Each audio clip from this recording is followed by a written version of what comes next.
So one thing I can't stand about this Silent Hill game is the fact that they decided to put vocals in the goddamn music. Other than that, Silent Hill 3 has probably one of the better soundtracks.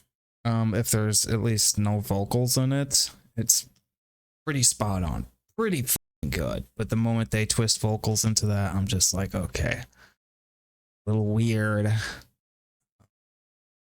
Just it's breaking the immersion, I guess. That's what it does.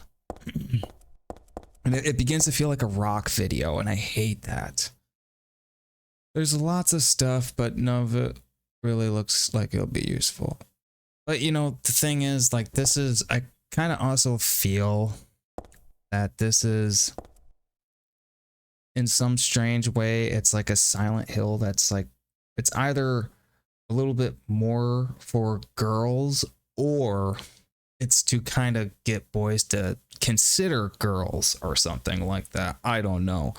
But I think that's probably one of the bigger reasons why people embrace this one so much. But I mean, it has actually, you know, that connotation to it, but in a good way, not in this like sort of crazy ultra feminist way. It's just like, you know, a pretty healthy dosage of female energy, and that's, you know, one of the reasons why it's a landmark of the series, because it was like, you know, two games dominated by male characters, albeit very broken male characters. That's the thing.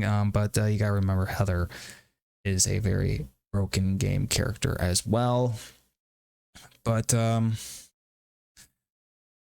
yeah, there's things about this one that are great, but I don't know if I would hail it as the greatest in the series. I would put it up there, though, with saying that is probably one of the scariest ones in the series, if not scarier than the first one. Yes, I would say that it's right up there. I don't know if I haven't played this one as much as I've played the first one. I remember being terrified of the first one, and I don't remember being scared very often from this one, but times have changed, and you know, playing through it again, you know, there's moments that it scares me, but looking at it in retrospect, in the past, this game really did not scare me, but it was generally one of the Silent Hills to marvel at.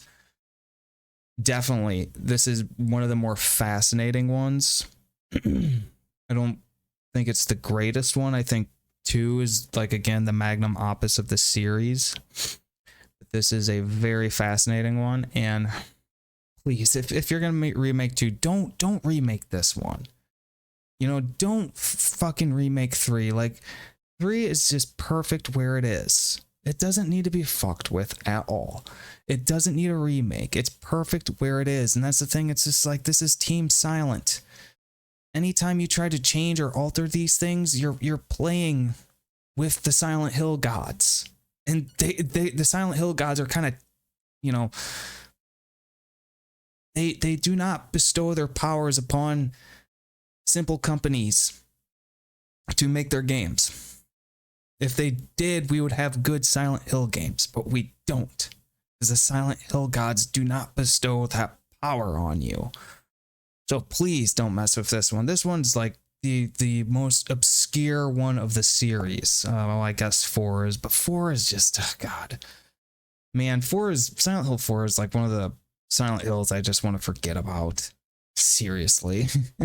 It's got a good story and everything. It's you know, but it's like such a lackluster game. They didn't, very low energy. You know, sure, Walter Sullivan is creepy, and you know, the whole thing of the apartment's fucking weird and twisted, but it's just like, that game is so low energy, and it makes you run over the same environments over and over again. The setup is kind of weird, where you're in the apartment and then you're, you know, out and about in this fucking serial killer's head or whatever. That one is just not. No, I that was the weakest one in the goddamn series, the Silent Hill 4. And man, I wish this would have just stayed a trilogy. It would, you know, that's just, stay a trilogy. You were perfect, Silent Hill. You were perfect as a trilogy. You were perfect. You were a gemstone. You were the crown jewel of survival horror games. You should have just stayed a trilogy. But what do I know?